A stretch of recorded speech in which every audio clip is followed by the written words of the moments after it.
students. In this video I will explain you asexual mode of reproduction in plants, and it is called vegetative propagation because we use vegetative parts of the plant for the formation of new offsprings. Vegetative propagation can be studied in two headings. First is natural vegetative propagation and second is artificial vegetative propagation. So first, natural vegetative propagation. Lots of plants show the formation of new plant with the help of its vegetative parts, with the help of stems. The examples, lots of examples we have: potato, banana, onion, ginger and turmeric. All these are the stems or their part. They have a group of cells that is called bud. That bud, the cells have power of cell division and differentiation, and if we use a small part of the stem having that bud, it will develop into the new plant. For example, in potato, these buds are called eye, and from there the cells can divide and make the new plant. In case of banana, there is underground stem that is called rhizome, and you can observe lots of banana plants develop in a close vicinity because the new plant naturally growing from the buds that are present in the rhizome. Second, roots may also have the buds, and the examples are asparagus, dahlia and sweet potato. Guava also have the buds in their roots and they develop and form the new plant. Some leaves also show vegetative propagation, and they have these vegetative buds in the notches of the leaves. These are the notches at the margins of the leaves. They have these vegetative buds, the group of cells which can divide and form the new plant. This is about the natural vegetative propagation. When the human being observed the method in the natural way in the plants, then we use the technique in artificial way to develop the plants in case of slow development in the plants or which do not have the seeds. So it is called artificial vegetative propagation. Here the first method comes, that is called cutting. What we used to take, we cut a small part of the plant. It may be stem, root or leaves having a bud. That part should contain a bud. Then this cutted part, we make it into the soil, we sow it, and this bud, the cells will divide and form the new plant. So this is the cutting. We use the presence of bud in that cutted part. Next is layering.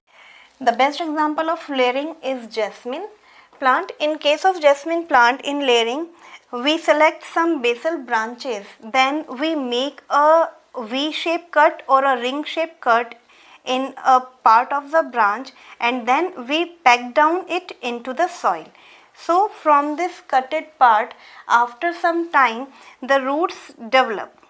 Up to that time, it is getting the nutrient from the parent plant. So this is the best method for the security of the development of the branch into the new plant. After that time, it can be cut down and it can be transferred to any other place, and it will be from the new plant. If we are not getting the basal branch for the pack down, we can use the layering on the aerial branches. Like at the base of any branches, we can make the ring, we can make the cut, then we can cover it with the moist soil mixed with hay and wrap it with the help of polythene and tie it. After some time, from this cutted ring part, the roots will develop, and then we can cut it from the base and we can transfer it as a new plant. Such kind of layering is called air layering. So in this way, there is guaranteed the plant has the root system and it will grow well.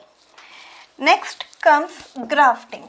Grafting, we use this technique maximum in fruit trees like sweet oranges, mango, peach, pear.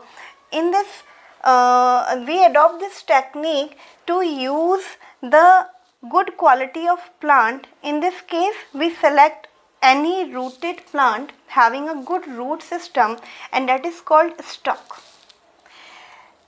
The other branch we select from the plant which we want to grow in our orchard, and that cutted part is called, or the plant which is providing the shoot system is called shine. We make the complementary cut in both the branches, and then we place it, fix it, mix around it and tie it properly for the protection from the infection. Soon it will join and it will produce the yield according to the shine. In this case, in case of grafting, we can grow more than one variety in a single plant. So this is a very useful technique in case of grafting. Next, come to the tissue culture. In all these artificial or natural method of vegetative propagation, if the parent plant has any infection, any disease, it will also transfer to its new offspring. Now what we can do to get the disease-free plant? Then we have the concept of tissue culture. Tissue culture need a practical hand, a specialized person to perform this technique. In tissue culture, we take the apical meristems, apical cells from the plant, from the shoot apices or from the root apices. So from any branch we can take very small amount of cells that are meristematic in nature and transfer them into the petri dish having nutrient medium. Now the cell will divide and form a group of cell. It is called callus. We can cut this callus into a number of pieces, and again we can transfer these pieces into the nutrient medium and we are able to make a number of callus again. Now we can transfer it further into a nutrient medium, provide them particular hormones, auxin and cytokines for the growth and development. Then the cells of the callus not only divide, it will start the differentiation and it will make the new plant. So in this way, from a very small part of the branch, from a group of cells using the meristematic cells, we can produce about 100 plants in a laboratory. What are the benefits? First, we can get the disease-free plant.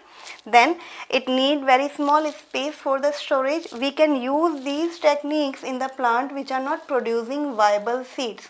So vegetative propagation is a very good method to produce a good number of plants having the similar characteristic feature as that of their parents with easy method in short duration of time.